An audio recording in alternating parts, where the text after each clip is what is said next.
I'm Jesse Cole, the owner of the Savannah Bananas, and it's time we all stop standing still and start standing out and go create some fans. Awesome. Jesse, congrats on the new book, man. This is Thanks. awesome. I'm so Thanks. excited for you. The first one was really good. This one's even better. Well, thank you very much. Yeah, I had a lot of fun with this book, and 2 years in the making, and a lot of stories, so I appreciate the support. Yeah, absolutely, man. Tons of stories. So I wore my baseball shirt today because I'm a big baseball fan. But I got to tell you, man, I saw a game last year, and it doesn't look like any baseball game I've ever seen before. Is that on purpose? I think it's very completely intentional. The Savannah Bananas, we try to be unlike any baseball team because baseball's challenged. It's to many long, slow, and boring. So we want to be the opposite of that. So nonstop entertainment and fun. And we get to have fun every single day with a sold out crowd, and never imagined that in my life. Yeah, that's crazy, man. Like there's a waiting list to get tickets, which is crazy. I mean, I see the Oakland A's. I don't think they draw as many fans as you guys do in Savannah, man. Well, major league teams do a lot of things right, and they're the top baseball talent in the world. We're just these guys who put on a circus. And yes, our wait list just hit 50,000 for tickets, which is just unbelievable. 50,000 for a wait list. Yep. Wow. And is that season tickets or for one ticket or what? No, that's just to get tickets to come to a game. Holy crap. Yeah. My gosh, that's incredible. So, wow. So we can talk about the present and the future in a bit, man, but I got to take us all back, right, to when you came up with this idea. Because as I'm reading the book, I'm like, this is really unlikely. There's no way this is going to work. And I know that it did. I mean, I got to attend a game last year. So take us back to when you bought the team. Like, what the heck were you thinking, man, buying a baseball team? Thanks. It started 10 years of, experimenting as a general manager of a baseball team, first with a team in North Carolina. And then my wife and I said, let's take the next big step. And we went to Savannah, Georgia, and went over $1 million in debt buying a baseball team and putting money in. And, we were scared when we first came in. And I think a lot of times, Phil, when people go into businesses, they get into something and sometimes they don't take chances because, they want to fit in. They want to try to make sure that they're doing the right thing. They're overthinking instead of overdoing. And so we just literally try to market like everyone else, do social media like everyone else, sell like everyone else. I wasn't wearing the yellow tux. And we only sold a handful of tickets. And literally by January of 2016, we had overdrafted our account. We were about to miss payroll. And my wife and I had to sell our house, empty our savings account. We're sleeping on an airbed. And that was just 6.5 years ago. And we had to dramatically do things differently if we wanted to have dramatic results. Wow. So everything is different from the website to the parking lot. So let's talk about that experience from the parking lot in, because that's so fascinating. I didn't get to see that, but I've watched videos because we were running late. We got stuck in traffic and ended up an hour and a half late to the game, but we did catch the game. The game was great, but talk to me about the parade and what the heck is behind that thought? It's inspired by Walt Disney. So, one of my biggest mentors, I never got to meet, obviously, but I read every book about him and the experience. And I'm fascinated by people and leaders that can keep an experience going long after they're gone, because that means it needs to be really built into the DNA of a company. And so I'm fascinated by that. So Walt Disney obviously did a tremendous job with that. And so the mindset for him was Disneyland is a living, breathing thing. It'll never be complete. We will always plus the show and plus the experience. And I don't know if you got to the end of the book, but there's a bonus plus in there. But what I really try to do is look at every single part of the experience and go onto our North Star of what's fans first and what is making baseball fun and how to plus it. So the March that you mentioned, most people just come into a ballpark, probably for you because you came in late. The game was already shown. We're already using all of our other stages, not our front stage. You run in, you go into the ballpark and you find your seat, you get your food, etc. That's boring. That's not fans first. So while fans are lining up, and which now is becoming in the thousands before games, we have our entire pep band, our breakdancing coaches, our player on stilts, our Bananas, our Mananas, our mascot, everyone. We come out and do choreographed dances, get the whole crowd dancing, then high five every single fan, then greet them. Then we have confetti streamers. We make it into a celebration because that's how we want you to start. That's the starting, the first impression. And so we really look at that. And in each game, we try to plus it. What's one new thing we can add to the march? What's one new thing we can add to the entrance? And I think that's what hopefully keeps fans coming back for more. Yeah, I think so. I mean, I'd love to catch another game for sure, man. It was so much fun. I have people on Facebook like, oh, I want to go to a game, but I can't get tickets. So I just tell them to keep trying. So that's And, so and interesting. Phil, you had to see a regular game too, because you I didn't get did. to see the handball, right? You had to see a regular 9 inning game. That's So, right. that was another area of plussing, because baseball is still too long, too slow, too boring. So we developed banana ball, a 2 hour timed game, where batters can't step out of the batter's box and batters can steal first and if fans catch a foul ball for an out. So that's what we've been playing the last 2 months. And 98% of our fans stay till the end of the game. And it doesn't happen anywhere else because fans don't want to miss anything. And so that's another area of plussing, and just looking at a friction point and trying to do the exact opposite. Yeah, well, that was one of the interesting ideas that you had in your book. Like I said, I really enjoyed it. The friction, to try to get friction free, right? Remove as much friction as you can. So talk about that, Jesse, and where that idea came from, and maybe some recent friction that you've removed.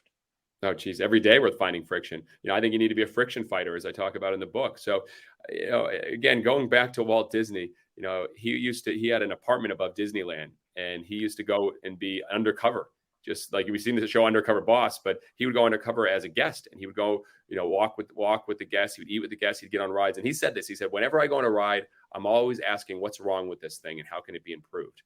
Now, to many, that may seem a negative, pessimistic way of looking at things. To me, I see that as a way of making things amazing. And so he does that. So every game, we do the same thing. We go undercover.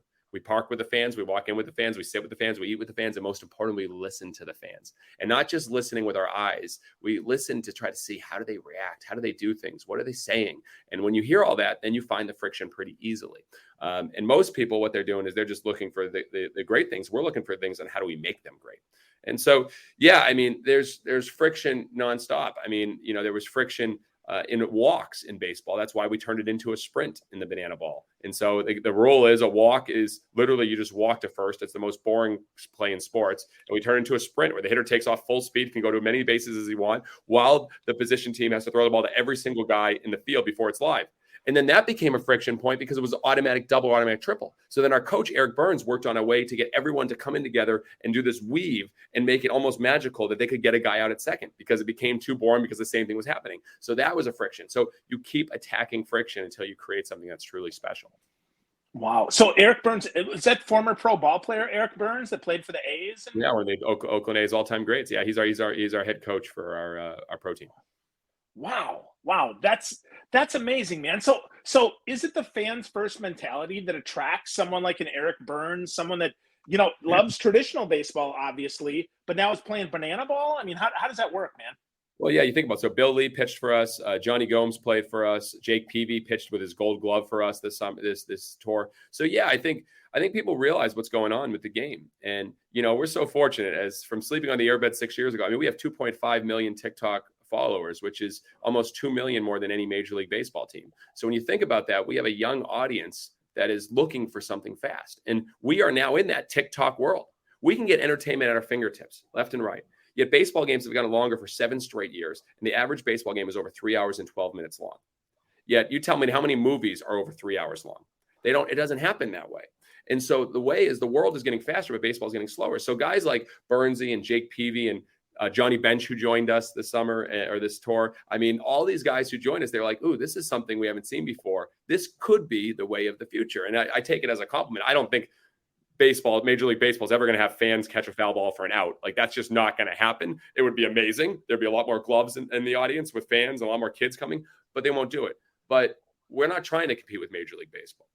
We compete against ourselves to try to create the best possible experience for fans and try to make baseball as fun as it can possibly be. And when you compete against yourself, you start attracting fans. And yes, we've attracted a lot of other big league names that people will be hearing in the next year as well. Wow. That's incredible, man. And what I love is that it is non-traditional. And again, I know Bob Costas, but I'm certainly a bit of a baseball purist. Like, I love the hit and run. I love the double switch. You love the bunt? Yeah, the bunt, right? All that stuff. If you bunt in banana ball, you're thrown out of the game. There's no bunting. So What? I'm sorry. I really upset you, but we literally throw you out of the game. But that's a whole nother thing. So we're not great for purists. I'm glad that we're actually talking, because purists mostly, they don't like us. Yeah, and I was just gonna say, right? Like, I do love that. That being said, you do it's different. I would absolutely say, I mean, the title of your book is right on, man. It is fans first, because if I bring my mom to the game, who is not a purist, who doesn't know the 4-6-3 double play, she's still like, holy crap, man, that's really fun. and she gets to eat as much as she wants. So what's that, man? How do you make any money if you're gonna feed a guy like me, 6 hamburgers and three pops? So you're referring to in Savannah. So every single game in Savannah is all inclusive. All your burgers, hot dogs, chicken sandwiches, soda, water, popcorn, dessert. When I asked this, Phil, you came to game. Do you remember what your ticket fees were when you bought the ticket from us? Fees, no fees.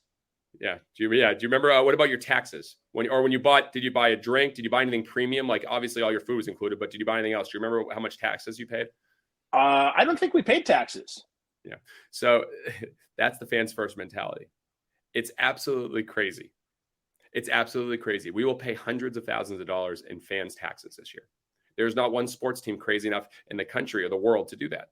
If you buy a ticket, you buy food, you buy merchandise. If a $30 shirt, it's $33.75 with taxes, whatever it is. Or if you're buying it online, then you pay your $7 shipping, then that, et cetera.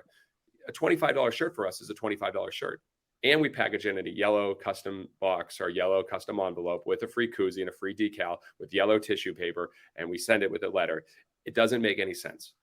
But it does when you know your pure goal, your only goal is not how do you create more revenue, it's how do you create more fans. And if you focus on long-term fans over short-term profits, the profits will eventually catch up. The money will take care of itself because you're creating fans, and that's more powerful than anything else in business.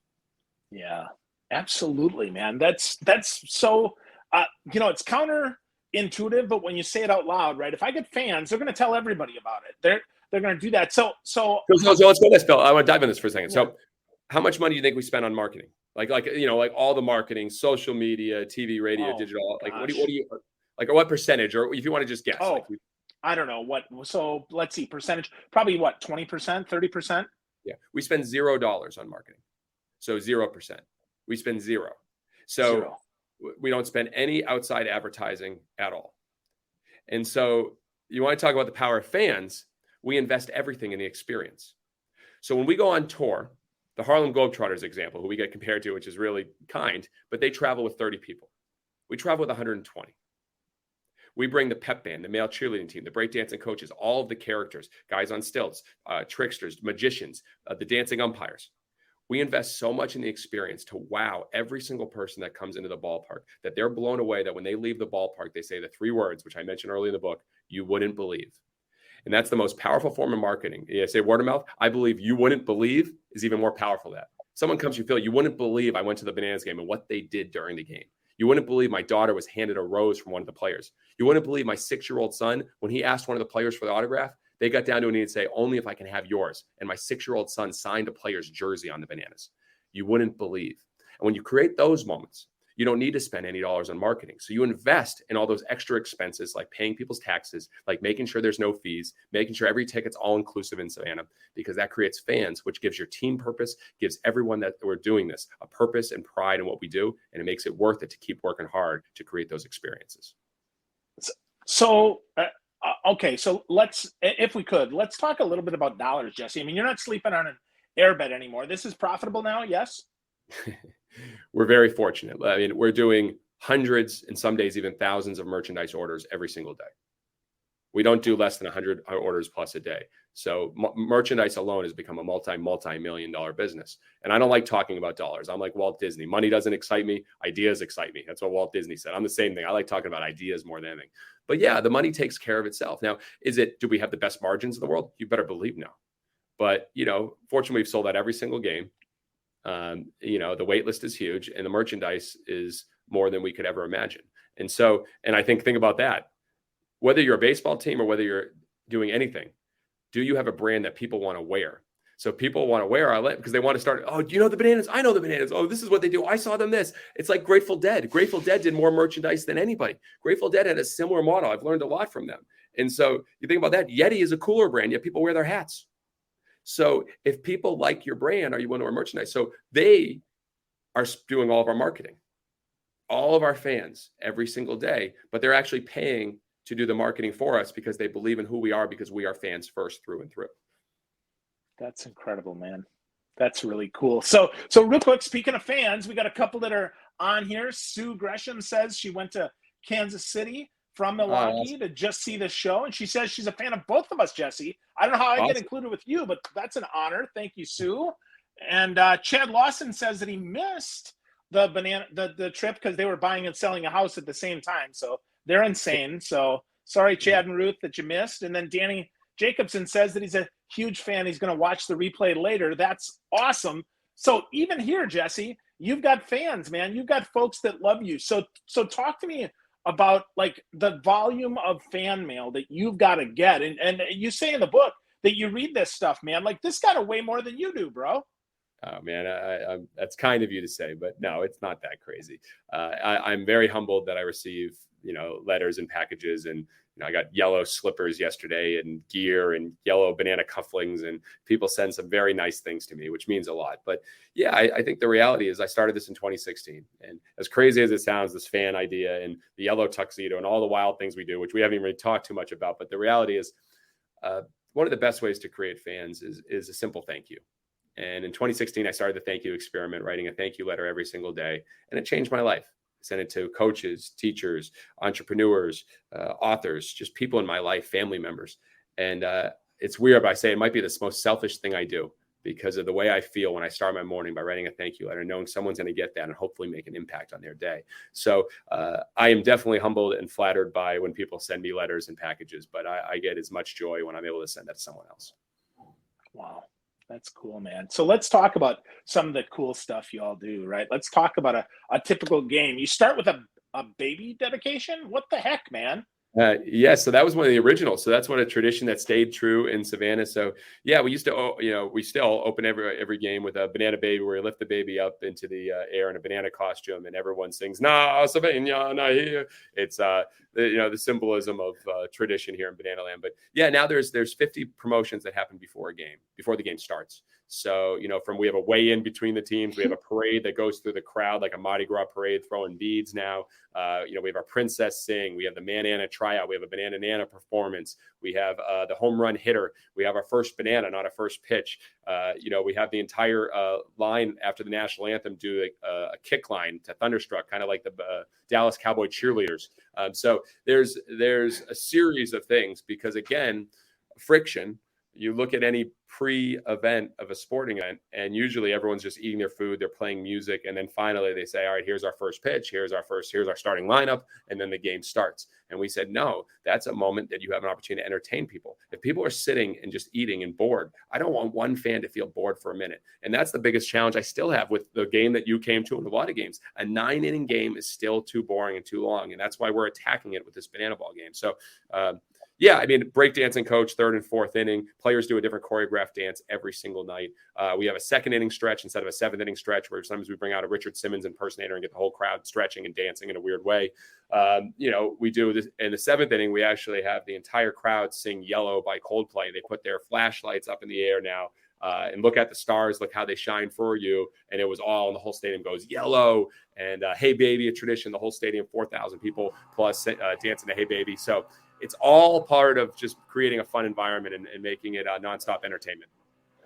Wow. So, Jesse, has there ever been an idea or suggestion that's been too outlandish, even for the Bananas? Yes. People come to me about streakers every single day. They want streakers. I'm like, guys, we are still family friendly. We will not have intentional streakers at the stadium. And so, that we get on the edge. We have Dolce and Banana underwear, which I throw in the crowd. We have, senior citizen crazy. Some people say lap dances. I don't call them lap dances, but there's a lot of things that happen that are very on the edge at our ballpark. We get there, but hopefully we won't cross over. But yeah, I think the group, and they always wanted me to do wild things, but we'll do most of them. I mean, I want to have a ball monkey at one point where a monkey delivers baseballs to the umpire and is a part of our show. I want to have our players skydive to their positions as a starting lineup. There's a lot of things, which there's probably lots of liabilities, but we'll find a way around that. That's cool, man. So yellow's your jam. So how many different yellow items do you think you have in your collection? Because I saw you have 3 or 4 tuxedos in your closet, or you probably have more now, huh?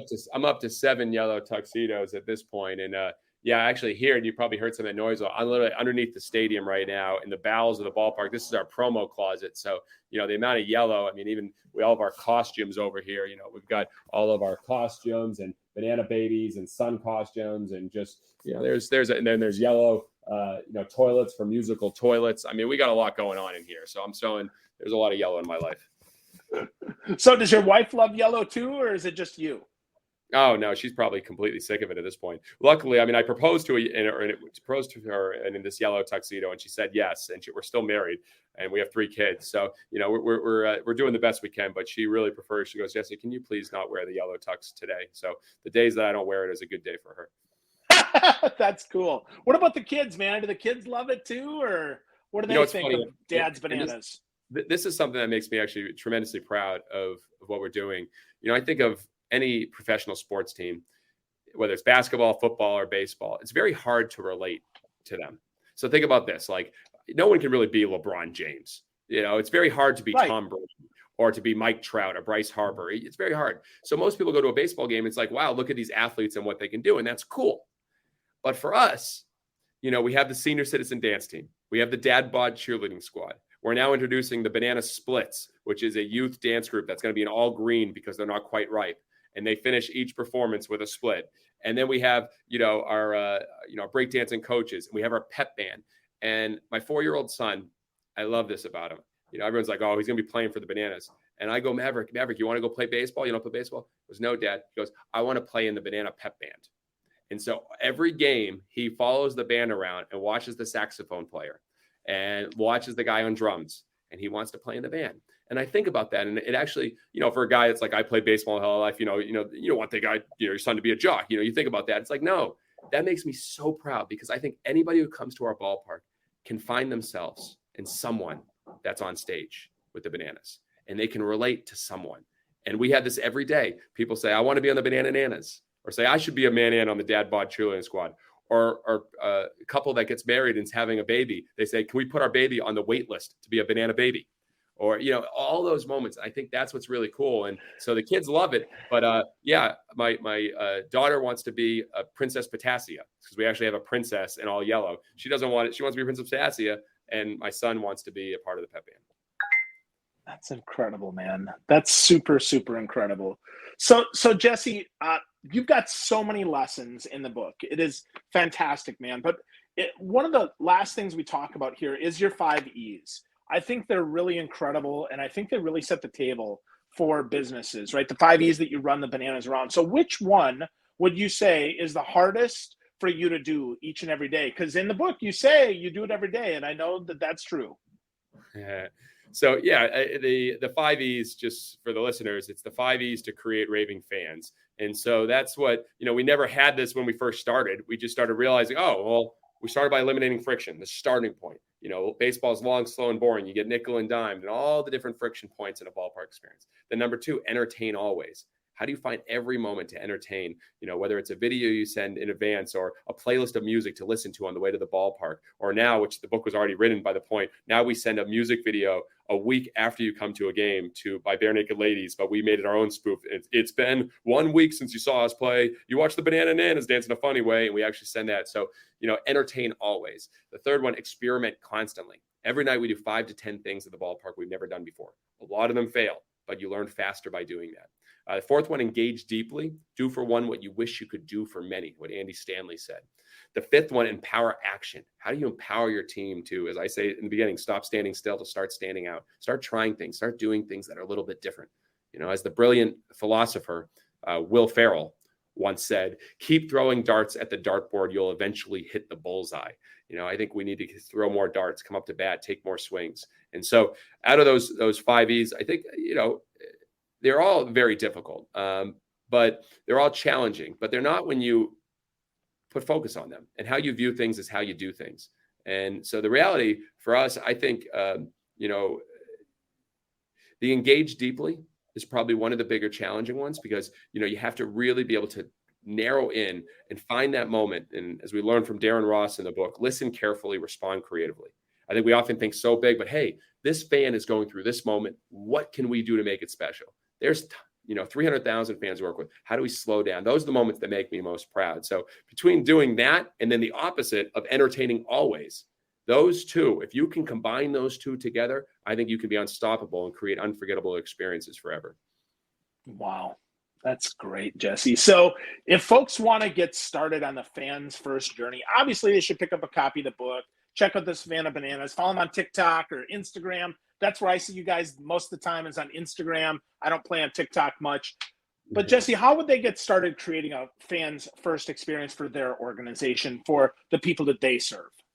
I think the first step is to get together with your leadership. And, I talk about this at the beginning, but Walt Disney's vision started from him sitting at a park at Griffith Park and watching his two daughters on the carousel and saying, man, I wish there was a place that would be fun for kids and adults to have fun together. And same thing for me. I was sitting in a dugout with some of the best players in the world, the best thing in the house. I said, man, I wish baseball wasn't so boring. I wish it'd be something that could be fun nonstop. So where's your, dugout bench or park bench that you can start with a vision with your team and think about what makes us different? What's going to make us special? And go all in on that. Since day one, our website has said we make baseball fun. And that's led us. And how we do it is fans first and entertain always. And so start with that vision. Once you get, hey, this is who we want to be. This is who we stand for. This is who we're not for. And you start answering those questions, then get together and have an idea palooza. Have some fun. What are some things we can test and experiment to live by that mission and vision? And just try some things. Let's change up the experience. Let's do something new when people buy something from us. Every day someone is buying something. People are buying something. And you probably bought something today. I've probably bought something. We all every day buy something. Why does it have to feel like the same everywhere else? When you buy from us, we want it to be a celebration. Often, congrats, you just made the best decision of your day. We want to make people feel good. So maybe it is get together with your team and just say, hey, find one moment that you can make someone's life a little better that fits towards your goal and vision. And then from there, once you do that once, you're going to get addicted. You're going to want to do it again and again and again. And as Walt Disney said, keep plussing and plussing and plussing. And that's when it becomes real fun. Wow. Jesse, you definitely plus it every time, man. I enjoyed our time. I hope folks get a copy of Fans First. Get to know Jesse Cole. Get to know the Savannah Bananas. Jesse, where's the best place for them to get more engaged with the book and with you? I always tell people, go through our experience. Amazon's great, and I know that's the easiest, but go through us. We won't charge you shipping. We're going to send stuff. So yeah, go to our website, and if you want the book or if you want to just see how we do things, we love to engage, and we're learning. We've learned that it's unscalable now a lot what we're doing because the numbers have got a lot more interactions than there used to be now with over 3 million followers. But we're doing our best to try to connect with our fans as much as we can. So we'd love to hear from you. I'm easiest on LinkedIn. I spend most of my time there. And I appreciate you, man. Appreciate what you're putting out in the world. Absolutely. Thank you, Jesse. And folks, go get the book. Go get Fans First. Get to know the Savannah Bananas. Put your fans first and outserve and keep plussing.